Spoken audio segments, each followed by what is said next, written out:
Good afternoon, everyone, and welcome to How Can the On-Demand Sector Boost Local High Street. So my name is Abdul. Hi, I'm the Vice Chair for SME for Labour, and this will be a very productive and helpful discussion. We've got really very talented panel members. So the format of this meeting is I'll introduce ask the panel members to introduce themselves, and then they'll just sort of cover 3 minutes on 3 key areas, which are sort of how can a small and medium business adapt to the rise of the on-demand sector and use it to their advantage. How does the on-demand sector change relations between SMEs and large businesses? How do we ensure our high streets remain competitive in the digital economy? So that's something that we would be expecting our panel members to cover in 3 minutes, and then I'll do a Q&A. I'll just sort of, as a chair, I'll ask them to sort of clarify a few areas. I might ask them a few questions, and then we'll open up to the floor for you to ask them questions. So without any further ado, on my right, if you could just introduce yourself. I'm Gittins, and I'm a candidate for Carlisle. Great, Louis. On my left, Hi, I'm Becky Gittins, and I'm the parliamentary candidate for Clwyd East in North Wales. And I'm Joe Carberry, and I'm VP Policy and Communications at Deliveroo. Okay. So, Julie, if you could just sort of maybe 3 minutes, just sort of set the context from the perspective of those 3 areas that are sort of outlined for you. I'll certainly give it a go. Thank you. So I'm Julie, I'm the Labour candidate in Carlisle, and I thought I'd start by talking about the Carlisle of my childhood. Probably a high street that we all recognise, thriving, bustling, not the only place in Carlisle that you could do your shopping at that time. That doesn't exist anymore. You know, if you walk through Carlisle city centre now, you'll see empty shop fronts, you'll see 2 large department stores that are completely empty, probably soon to be a 3rd one if House of Fraser exits Carlisle as well. A lot of that change started long before we had on-demand. So I think the first thing to say is you can't just look at our high streets as a consequence of the on-demand economy. I think some of the decisions that we've taken with planning that have meant that Carlisle's seen an increase in the number of out-of-town shopping centres and supermarkets. I think some of the decisions that have been taken or not taken around business rates, and also, and I'll conclude by talking specifically about Carlisle Market, but some of the decisions that have been made historically about leasing out key assets that the local authority has held. I think all of those contribute to it, and the other one is public transport. We cannot ignore that the failings in our public transport system, buses in particular in an area like Carlisle, have meant that the city centre just doesn't have the footfall that it once had. So it's wrong just to blame the on-demand economy, and I certainly see opportunities with on-demand to be part of the revival, but it's got to be part of the revival. And I think what we're pledging to do in the Labour Party in terms of giving local people greater control and say on public transport is absolutely the right step in the direction for reviving our high streets. Labour's got a very comprehensive 5-point plan now for reviving our high streets, which includes cutting business rates and eventually reforming them. We will support local businesses with their energy costs, and we will also give councils powers to revamp their high streets by taking back some of those empty shop frontages. I also think there's a role for local authorities in using the levers that they do have. We all know that 13 years of Conservative government has deprived our local authorities and pushed them to the breaking point. But there are still levers that they have that potentially can help our high streets. I'm thinking about planning. If I think about Carlisle city centre, for example, we have 1-hour disc zones. one of the things that I've been talking to the council about is, can we increase those to 2 hours in disc zones, because we have those in other areas in Carlisle. Why not be in the town centre? It would be revenue neutral, and it might encourage more people just to come and shop for a couple of hours in the town centre. You call it what, 30 seconds? 30 seconds to say. So I'll conclude by telling you about Carlisle Market, because I think all of that is relevant. Carlisle has a covered market. It's been variously altered over the years, and sadly, most recently it's been affected by the closure of Wilkinson's, because one of the main entrances to the market is through Wilkinson's. There's a very complex lease that the council has with the leaseholder that means that entrance stays closed for as long as that Wilkinson's unit is closed. So the market's down to one fully accessible entrance. So that's where I think some of the levers that the council has in terms of parking, in terms of looking at its leases, and also reviewing the opening hours. Our market closes at 5. It's got some wonderful food stalls in it. I absolutely see the opportunity for it to be doing takeaways on Friday and Saturday evenings in particular, but it's closed at 5 o'clock. Thank you so much. And I think some of the contribution that you made, we'll try to dive into more details later on. So I'm going to bring Becky into it. So Becky, so you've got 3 minutes if you can just sort of set the scene from perspective. Fantastic. Yeah, like I said, I'm Becky Gittins. I'm a parliamentary candidate for Clwyd East.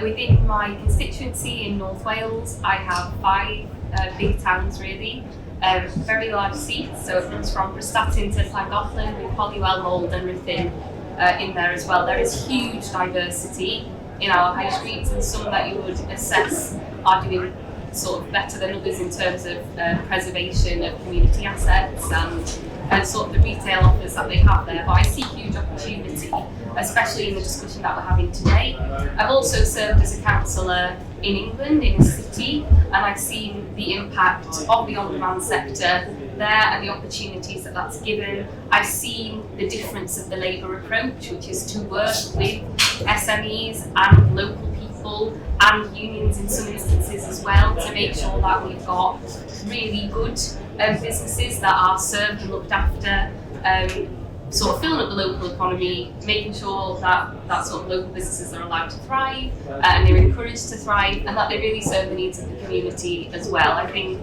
that's something that is the Labour way of doing things. Labour is the party of business, particularly small and medium businesses, not least in the work that we're doing on tackling late payments, but also in the way that we seek to communicate and make sure that we are bridging that gap, making sure that we are working together towards the same end, which is thriving high streets. Now, you may have already noticed this only being sort of day 2 of conference, but there's a really key thing that Labour is trying to do at this conference, and it is to show our plan for the country.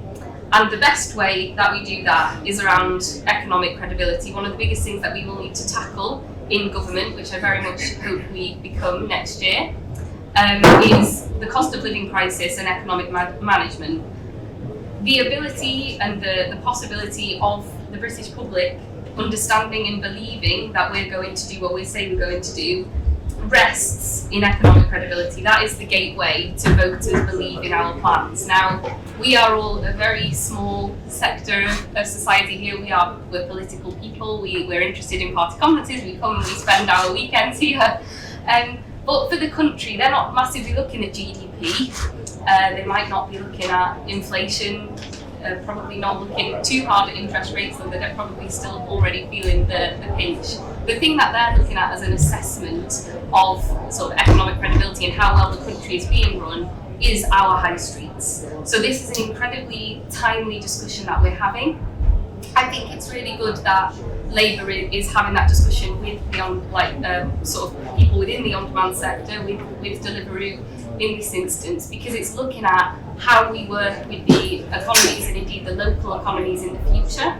I'm really impressed with the work that's been done by Angela Rayner and in the formation of Labour's New Deal for Workers, and the work that the GMB has done to humanise parts of the on-demand sector. It's really making sure that all parties within this partnership going forward in the on-demand sector are looked after and have really, valued voices. And I'm really, really looking forward to how we can sort of get into those opportunities here. I would like to hear from the panel, but also from the audience about why you've chosen this fringe and what ideas you have for us too. Thank you very much. Many thanks, Becky. So we're going to sort of bring Joel on. So, Okay, thanks very much, Abdul. Thanks everyone for coming. Look, I agree with everything that's been said so far. Labour needs an agenda to revitalise and rejuvenate high streets. That's absolutely essential. The on-demand economy isn't the sole solution to that, but I think, as you were saying, it can be part of an overall comprehensive strategy.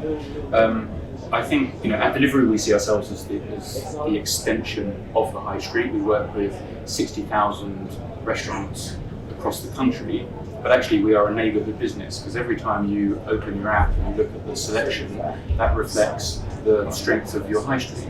You will see the local restaurants that are there, that are present in the local neighbourhood. So from our perspective, it's very important to have strong local high streets with local restaurants and independent grocers on them. And there's actually quite a lot of evidence, I think, about the benefit that the on-demand economy brings to independent restaurants and independent grocers. I mean, one just obvious point, and you probably will know this from your own experience, is consumers these days expect convenience. If you have two brands and one is seen as more convenient than the other, the consumer is going to choose the brand that is seen to be more convenient. And on-demand delivery offering is key now to people sort of seeing a brand as convenient and wanting to choose that brand. And so if you don't offer an on-demand service to people, you can be put at a competitive disadvantage to those that do. So I think it's important that independent businesses start to embrace it. Now, we speak to our restaurant partners a lot about their experience working with us, and what we learn from that is through working with Deliveroo, they make sales that they otherwise wouldn't make, they reach customers that they otherwise wouldn't reach. Oh, can you not hear me at the back? Actually, we can hear from that side. A little bit loud, please. You hear me now? Exactly. So restaurants tend to make sales that they otherwise wouldn't make. They reach customers that they otherwise wouldn't reach, and they probably wouldn't be able to put the service on themselves. And so 80% of restaurant partners that we work with tell us that they increase their revenue working with Deliveroo. Half of restaurant partners that we work with say that they've employed extra people off the back of working with Deliveroo. 4% say that they've actually been able to set up another business on the high street thanks to the revenue they get through working with Deliveroo. And 4% might sound small, but that's actually 2,000 additional businesses on the high street that people have managed to set up because of the revenue they get through Deliveroo. So I think there's good evidence to show that the increased revenue leads to growth of businesses and jobs. But there's also points about productivity. So if you're running a small business, or in our case a restaurant, you're making increased sales by using your existing kitchen space. So you're making use of your existing assets. And then added to that, we've had quite a lot of feedback saying that for a lot of businesses, working with a company like Deliveroo is the first time they've engaged with a tech platform. So, they get sent the tablet through the post, and then they start receiving orders through the tablet, and that then gives the staff confidence to adopt technology in other areas of their business, whether that be in customer services, HR, marketing, consumer analytics, whatever it is. So about half of restaurants say that after working with Deliveroo, they've looked at how tech can be used in other parts of their businesses to make it more efficient. And final point, so I'm probably overrunning though, is it's probably not enough just for platforms to say this is good for SMEs. But platforms should be partners, not just service providers. And so we look at ways that we can support small businesses. So we have a partnership with Best Way Wholesaler to give small restaurants access to food at lower costs. We provide data insights so that restaurants can see how they're performing online and make any changes to their operations. And we offer subsidised sustainable packaging to restaurant partners as well, so that they can go into that line of business at a cheaper cost. So overall, I think there is an opportunity for small businesses and high streets in platform or on-demand economy, but really looking forward to hearing what the panel have to say and what you have to say about it as well. Okay, thank you so much for your introductory comments and giving a sort of overview. So the key question is, obviously, I think on-demand sector could help to boost the high streets. but that can't just be the only solution. So I just want to hear from your perspective, what is the role of a national government, a local government, that potentially could shape our high streets? So if you look at sort of post-pandemic, yes, retail has gone down significantly, but that's probably the pandemic itself probably exacerbated that. But that's kind of is more or less writing on the wall. So what is that we could do in terms of creating our high streets as community hubs? What I mean by community hubs is that can leisure, museum, co-living, co-working, could this be a way forward to sustain and maintaining the vibrancy of our high street? So that's one question. The second one is in relation to the government and local authority. What can they do in the context of, say, planning, nighttime economy strategy, licensing? What role can they play in terms of shaping and forming and keeping our high street sustainable? So I would welcome your comments, and also just on a national context. Say if you had a Labour government, what would you like the Labour government to do around developing a high street strategy? What should that include? So I've asked you 3 questions, starting with yourself, Julie. Okay. So on your first point about reinventing the high street and what our high streets need to look like in the 21st century, absolutely. As much as I might crave that high street of my childhood, it has sadly gone. That doesn't mean that we can't have a thriving retail high street, but it needs to go hand in hand with people living in the centre. It needs to go hand in hand with more leisure facilities. If you go around Carlisle city centre after 4 o'clock currently, there's virtually no one around. So the few pubs and restaurants that we have either can't get staff, or they certainly can't get the customers. And we're seeing closures locally in pubs that we've had in the town centre for decades. So we have to, both locally and nationally, look at how we best reinvent and incentivise those leisure providers into our city centres. I think from a Labour government's perspective, nationally, it starts with levelling the playing field. And that's why I think business rate reform is absolutely fundamental to that. And I think locally, just going back to what I was saying earlier, we need to think very carefully about some of the planning decisions that we're making and the impact that those have on our high street. I'll give you one example from Carlisle. We have our lovely historical market that has a number of wonderful food stores, etc. Planning Commission has been given to a temporary container park, which will also have lovely food stalls and bars, etc. There's a limited number of customers, and whilst it might be very difficult for a local government sometimes to take those difficult decisions about planning, I think you need a strategy that says, what do we want from our high street? Does this container park fit with that strategy? And are we doing enough to support the high street businesses that we've already got there? Thank you. So, Becky. Yeah, several questions there, and Julie has covered some really good points around business rates and things that I won't reiterate, but I do think that is one of the fundamentals. In terms of sort of what the national government and local government approach should be, I think one of the key things is partnership.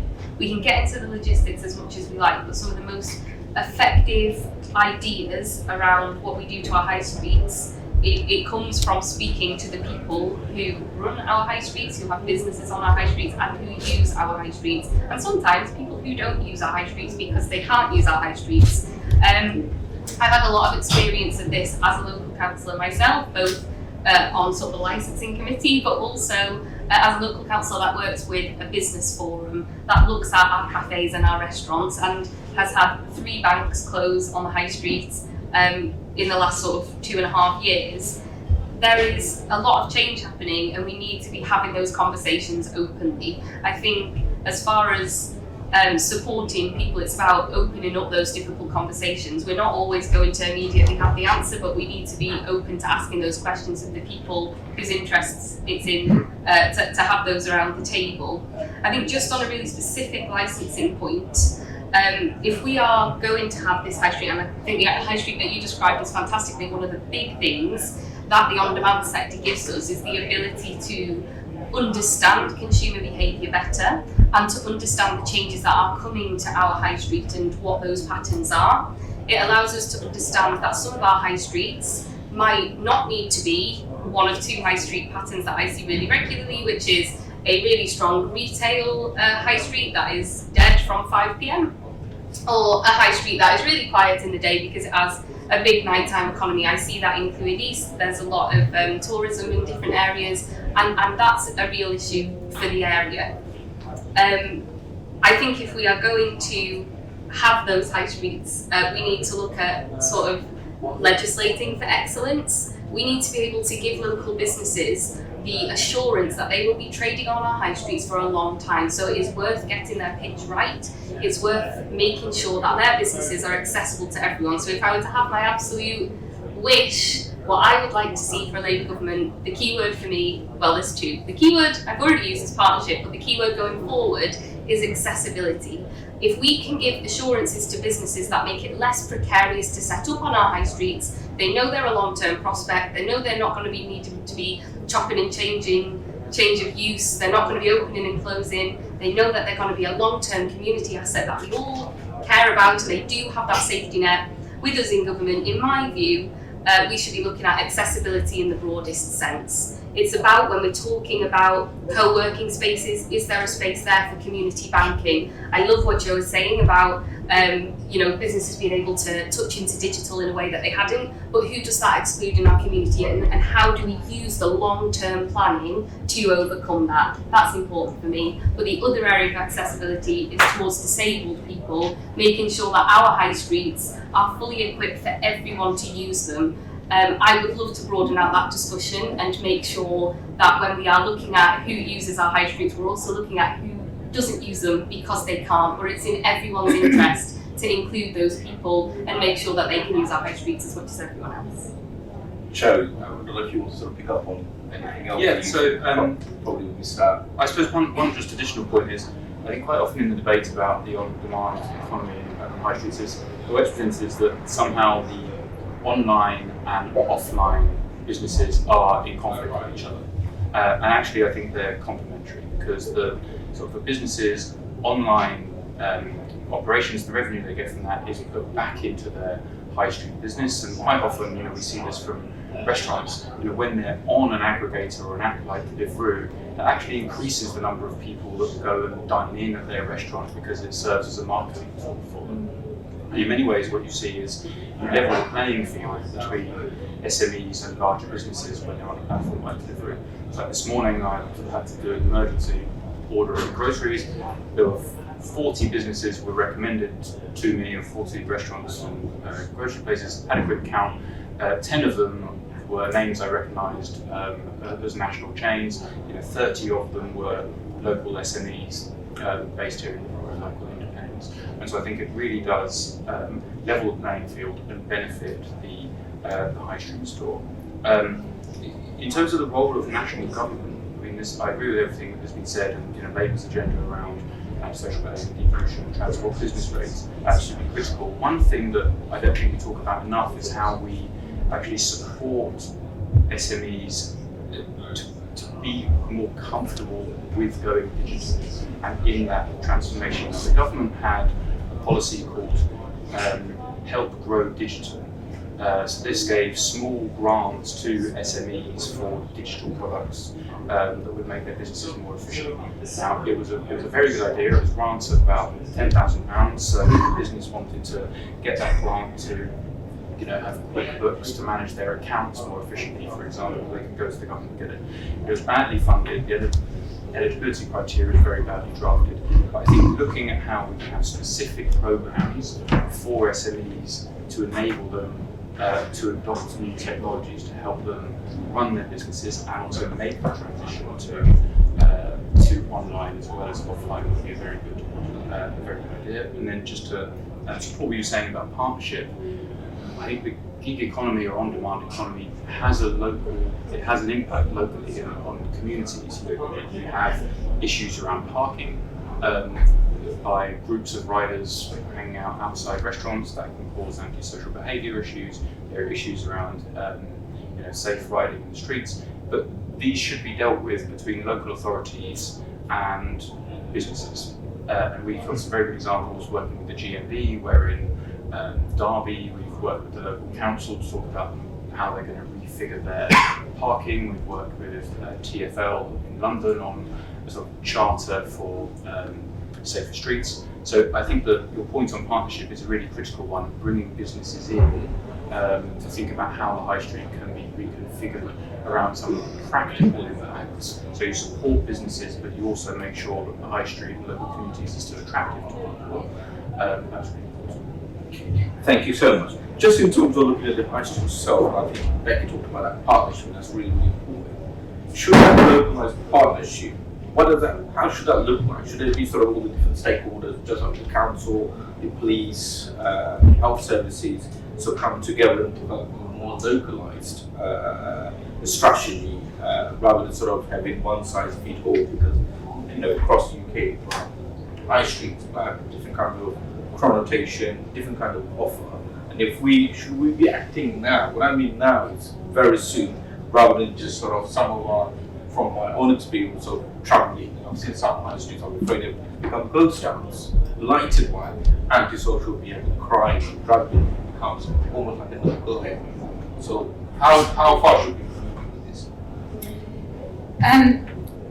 So if I can just go back to the plan that Labour set out for our high streets, one of the points is this focus on antisocial behaviour, because clearly if you have got a successful local business, the last thing that they want to see is it being blighted by antisocial behaviour. So I think it's absolutely crucial that that's part of the plan for our high street. I think the other question is in terms of how we facilitate that partnership that we've talked about. That's quite challenging in somewhere like Carlisle, because we do not have a town. We don't have a town council, and we've gone to a single unitary authority for the whole of Cumberland now. So you've got this city without, if you like, a way of convening business and community together. However, one of the things that Labour is committed to is introducing in its first King's Speech a Take Back Control bill, which is about not top-down solutions, it's about enabling our communities to come up with the solutions to their high street. I do think we've suffered in the past from a belief that everything either has to come from the centre, and the centre might be Westminster in some cases, but actually the centre might be the Civic Centre.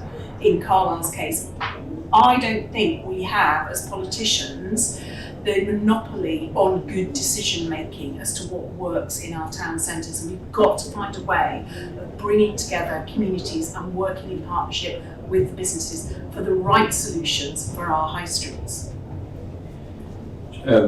Becky, and also I think just in the context of what role should business improvement district play? Should all town centres should have a business improvement district so they can pull together all the different partners? I've had the privilege really of being able to see lots of different setups of this, both in the sort of 5 big towns within my constituency, but also as a former councillor in the city, being able to see this done in lots of different ways. The high street where I was a councillor, I was a local councillor, it was a city council, so it was 16,000 people in the ward, and there was a main high street about a mile from the city centre. So, you might think struggling for support, struggling for demand, but actually it was doing incredibly well. In that instance, you do have a case where, it's not a town council that's running things or a community council, it is in fact local businesses that get together, sometimes informally. I think as much as there is definitely merit, there's merit in sort of businesses and local stakeholders and local politicians and national politicians getting together. How that is done, I think, is a case for what works for the area. In my case, there was a 2.0 group, it was called, it was about what our high street looks like in the future. It had an initial focus of COVID recovery, and since then it's looked at working with us on different things that were upcoming. So we have a livable neighbourhoods pilot in that board which looks at how we pedestrianise part of the high street, 20 is plenty for a lot of areas, and making that a nicer space to come to and use. And very much that group of local businesses has been an important stakeholder in that consultation and making sure that that works. And for me, one of the big things is that we don't look at our policy issues in silo. If we are looking at a road traffic, how do we direct traffic, what's happening with car parking, all of that, we should also consider the impact that that has on the businesses on our high street. We shouldn't look at these as all separate issues. We should very much invite those local businesses to have views on the area more broadly. I've also had the benefit now as a parliamentary candidate to see models whereby community councils and very small high streets with community shops and community pubs exist, where local shareholders keep their sort of very localised high street going. I've seen in Ruthin, for instance, I attended a town centre summit where that is very much town council led, and there's a fantastic town councillor there whose background is within town planning, where hey, everybody could have one of those. But it was about pairing with different organisations and universities about how we keep community assets, how we use community assets, and how we make our communities work for the community, with the community, to sort of have that longer term investment. That said, there is still huge challenges, and many of us around the room, especially if there are any local councils here, will know that there are instances where we don't necessarily have people there chomping at the bit to give us their ideas about the high street. We definitely, when we knock on doors, know what people aren't happy with. There's one high street within my constituency where they say it's just betting shops and a pub and there isn't anything for us, and they're trying to really bring that about. And there we do need to be those local leaders. As politicians, we need to work again in partnership and sort of put out some ideas, because I think once we set out a basis for people who care about our high streets, it's always better to have those people around the table than to have that very top down. And that is part of Labour sort of doing the whole, you need to take back control of these high streets, and they need to work for the people that own businesses on them and also that use them. Thank you, Becky. So, Joe, so if you could just maybe cover that sort of what the partnership should look like. Now, you touched on earlier the role of the digital intervention, how digital platform could assist. What should the partnership look like, and what role the digital sector would play in terms of shaping? Yeah. So I think the key thing is that there isn't sort of one size fits all, and the solutions and the structures that you have in place to reach solutions are going to vary by local area. But I think that sort of I agree with everything that's been said, but the sort of just thing to add to it is I think businesses themselves have a role to play, because businesses quite often will be the first through their workers to understand what the local issues are. So quite often we will know that there are issues around parking orders, or issues around where there should be traffic calming measures, or issues around community relations, for example. We will hear that directly from riders themselves. I think we've got a responsibility to then go to the right people, at whichever sort of level of the council it's at, or whether it's the local police, and talk to them about what solutions could be. We actually have someone sort of employed who's here today, whose role it is to engage with local authorities across the country to do exactly this. And one example of something that we do is we have things like rider road shows, which is where riders will come along and we'll sort of talk to them about an issue, whether that's sort of cycle safety and enable them to get their bike fixed and things like that. But we will also, where relevant, invite local councils, invite community leaders, invite the police, and where there are local issues that those riders want to talk about, we will make sure that they're in touch with the relevant authority with us, and then we will talk to them about how we can plug in. So I don't think that there is a sort of clear argument to say here is the mode of consultation, here is the structure that has to be put in place, other than to say that the business, one part of it has to be the business being proactive in identifying and contacting relevant authorities. Okay, thank you so much. Now we're going to sort of open up to the floor, and so just to sort of remind you that sort of key focus is how can the on-demand sector boost local high street. So I'll take 3 questions, and if you could just say who you are, if you're from an organisation, and if you could just keep your question to the point. So the gentleman in the back there, then yourself, then you, sir. My name's Maurice Ark. I'm with Revitalizing CLP. I'm a councillor. I'm also Vice President of the Federation of Independent Retailers. We keep talking about the high streets and how we can help revitalise them. But the biggest barriers we have, number one, is the cuts in council budgets, so that we don't have the money. Two, business rates. The business rates are far too high, and there's no incentive for small business to go there. Number three is parking, because if you have poor parking, or if you don't have free parking, then the customers are not interested. And number four is footfall. If you don't have footfall in the high street, you don't have any business. And how do you incentivise people? Is that you build more apartments above the shops and everything else, so that people live there. So that brings in the people. But the thing that really grates me is the fact that for years now we've said that there's going to be the abolition of business rates and everything else, and it's never happened. The high streets now, the footfall's declined, but their business rates are sky high. So you can't bring in small. If the big business has gone out of town, then you want the smaller business to come in, but they can't afford to run a business in that place. So the ideal situation would be that they take on head on first business rates and do something about business rates, and then that will help incentivise it. Thank you so much. Jump in the back there, black t-shirt. Okay, so sir. Sasha Burgess, member of City of Westminster London CLP. So the problem to understand it is that on the on-demand sector is good for the high street by extending its marketplace. The on-demand sector, as I understand, requires an on-demand workforce. And Verena just confirmed that Labour is going to ban 0 hours contracts. And my question for Joe, is that good or bad for Deliveroo? And my question for the PBC is by extension, is that good or bad for the high street? Okay, thank you, sir. Yeah, I'm Andy. I'm the elected mayor at Mansfield, and I think with regard to what we could do, the Labour Party, the government could do, is a taxation on the on-demand sector related to a presence in the high street. So obviously it's not a level playing field, because we've just been speaking about the high cost of business rates. But you've got these huge department stores that have all moved out, but they've still got an online presence. So you could say, right, for instance, we just want to make up some random figures, it doesn't really matter. It's an incentive through taxation that if you don't have a presence on the high street, you have to pay this small tax, well, an appropriate tax to make the incentive.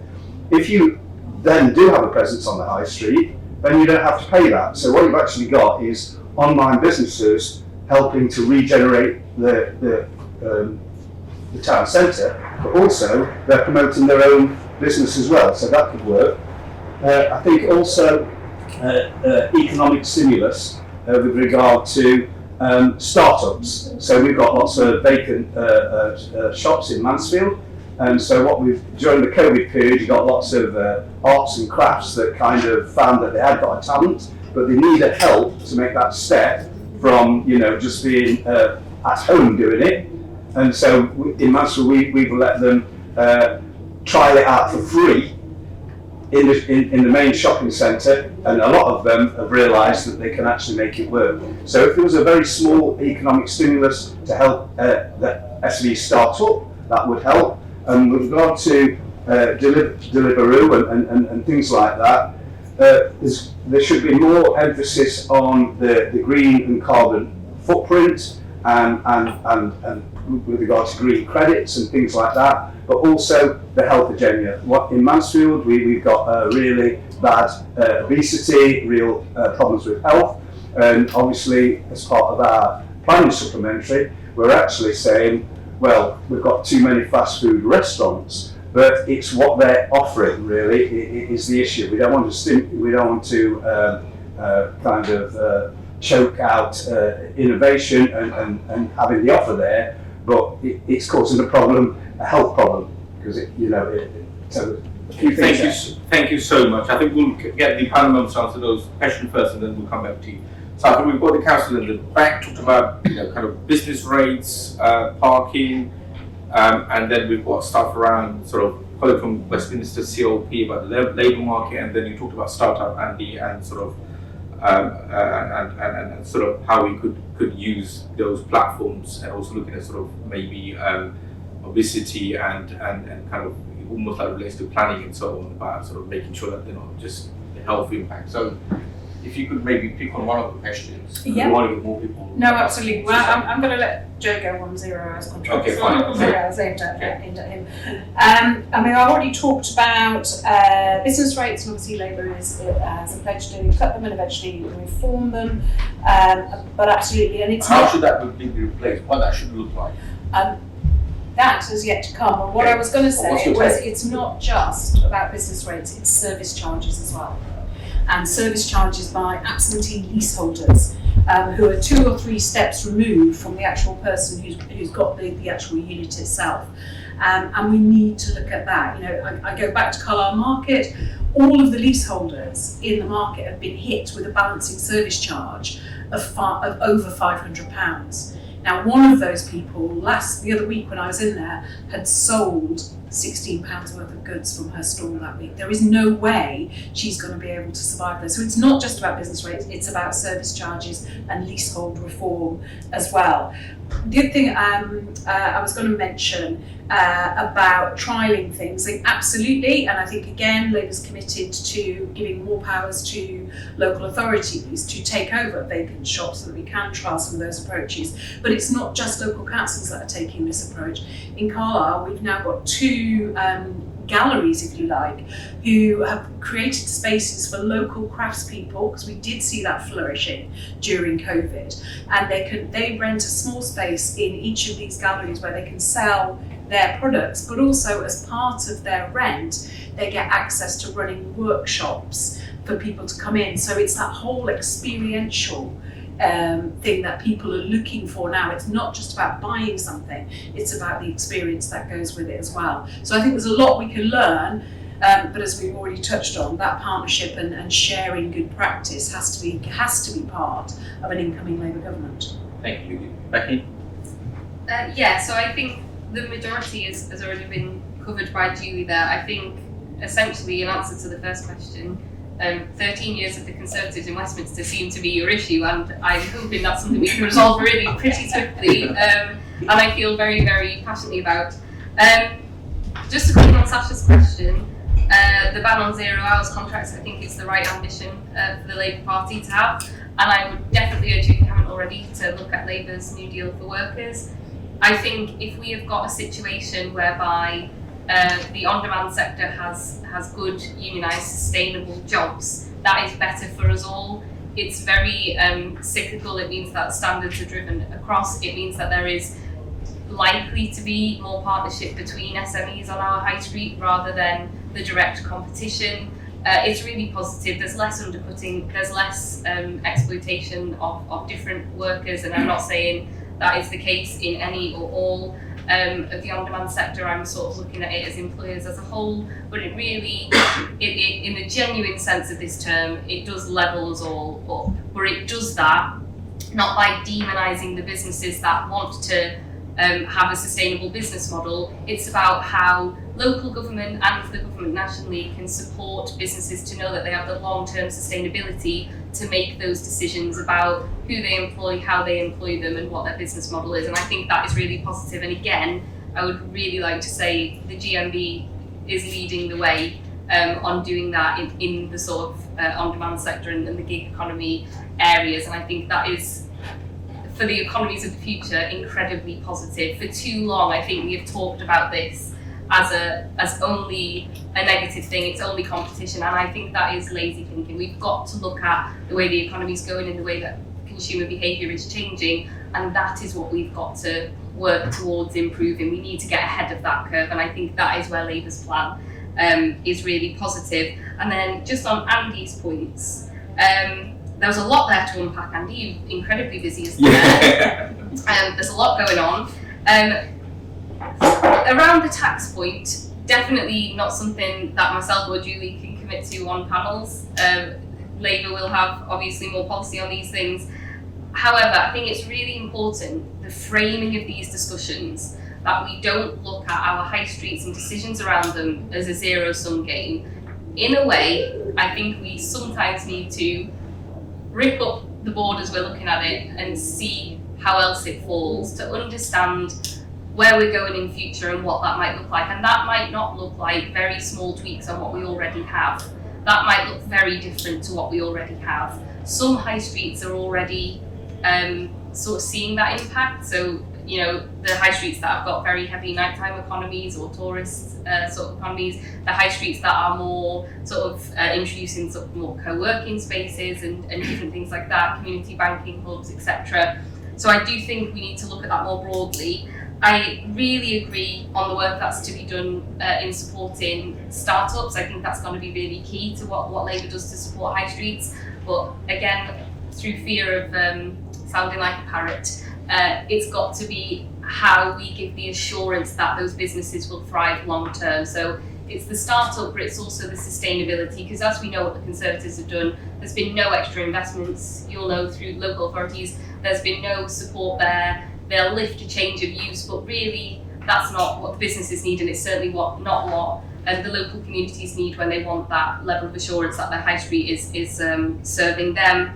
And finally, I just wanted to say, because I've dealt with a similar issue in terms of the fast food and the health element, that is something I've dealt with as a councillor, and local governments or local councils can have their own policies about where businesses are able to set up. So where I was a councillor, we had one that was around the number of similar businesses on a high street, and it was also around proximity of certain fast food businesses and food trucks, fast food trucks within proximity to schools. So there are ways that you can still support local businesses thriving that also meet your sort of broader health demographic points and make sure you are serving the needs of the community more broadly. Thanks, Becky. We haven't got that much time, so I'm very keen on us moving very fast. So I'm just going to ask Joe, maybe just in particular around sort of the online platforms and tech platforms around sort of consumer behaviours in the context of health and well-being. What's your take? Should I just pick up the points that I think were addressed directly to me around labour market? Fine.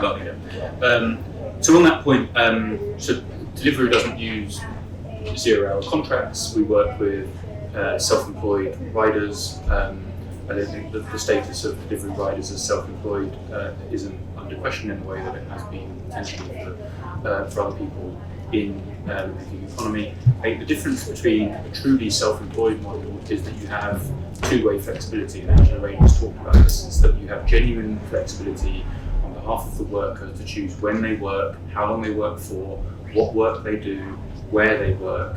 They can reject offers of work, they can work for multiple companies within the same hour simultaneously.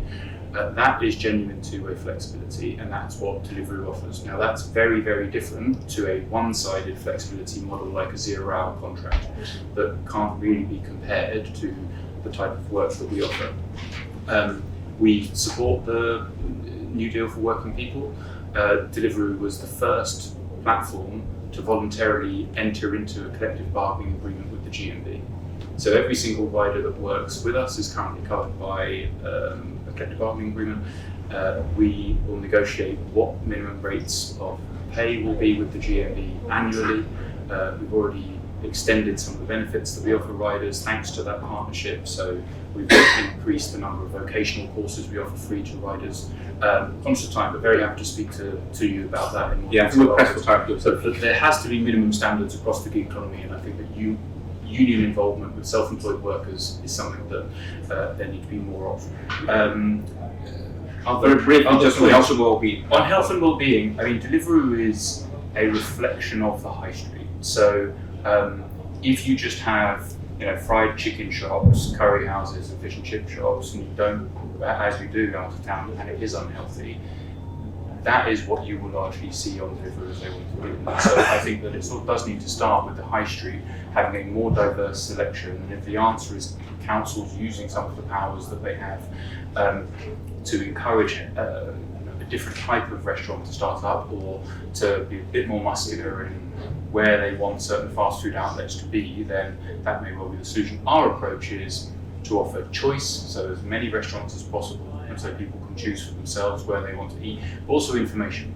So having health information in the app so people can see what the calories are on each meal, so they can make decisions for themselves and be empowered to make informed decisions.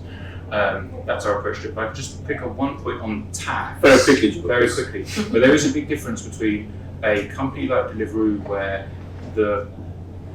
we are making sales, or we are helping high street businesses make sales themselves. That's very different to someone who has an out-of-town fulfillment centre that you could say is, driving business away from the high street. But if you are making sales from your local restaurant, that money is going back direct to your local restaurant, and it's up to the business what they do with it. So I think there are two quite separate models there. And I wasn't talking to no, but I think it's important that all on-demand businesses aren't sort of seen the same. So Joe, I've got to bring this to an end. But Andy, maybe useful, maybe if you can have an online conversation with Joe if you want to sort of further take this conversation further. I'm conscious of time, we literally got less than 5 minutes. So I want to take 3 more, very quickly to the point. Lady on the, Yeah. Hi, my name's Rachel Taylor. I'm an elected councillor for Atherstone Centre in North Warwickshire, just on the outskirts of Birmingham, for those of you who don't know where it is. Before the pandemic, I owned a high street shop with a friend of mine, which I used to work in every Saturday. Loved it. It was different to the job I did in the week. We had to close our business in the pandemic because we couldn't afford to survive, we couldn't afford the rent and the business rates. But more importantly than that, we couldn't afford the unlevel playing field that existed in our supply chain. We were a lingerie shop. We specialised in fitting people. We helped people with breast cancer care and many other things. And we helped people to be fitted into their first bras. People came to us for a service, and that service took time. But we found time after time that people could buy their product cheaper from the online suppliers. And that is really what drove us out of business. That plus the compounding of the changes in habits through the pandemic. Now I think those changes in habits have made our town centres what I think of as destinations. But as local authorities, we're struggling to provide the facilities in those destinations. So my local authority, for example, has closed the public toilets. We've got now the co-op that's closed because it's been sold to Tesco's. They're reopening in a few weeks' time. So someone who is elderly or who has children cannot really use our town centre because there's nowhere for them to go to the toilet when they come in. They've also had 3 of the banks closed. And one of the reasons that people come into town centres in the main is for leisure facilities. And our swimming baths and leisure centre is crumbling without the ability for us to afford to keep that going. Now the difficulty we have is on the outskirts of our area is a massive distribution centre, and what we can't keep is the business rates from those distribution centres to invest in our town centres. So there has to be a reform of business rates so that councils can use that money to improve the facilities, put in place toilets, allow free parking for 2 hours, clean up the weeds on our streets and make them places that people want to come. Okay, anyone else?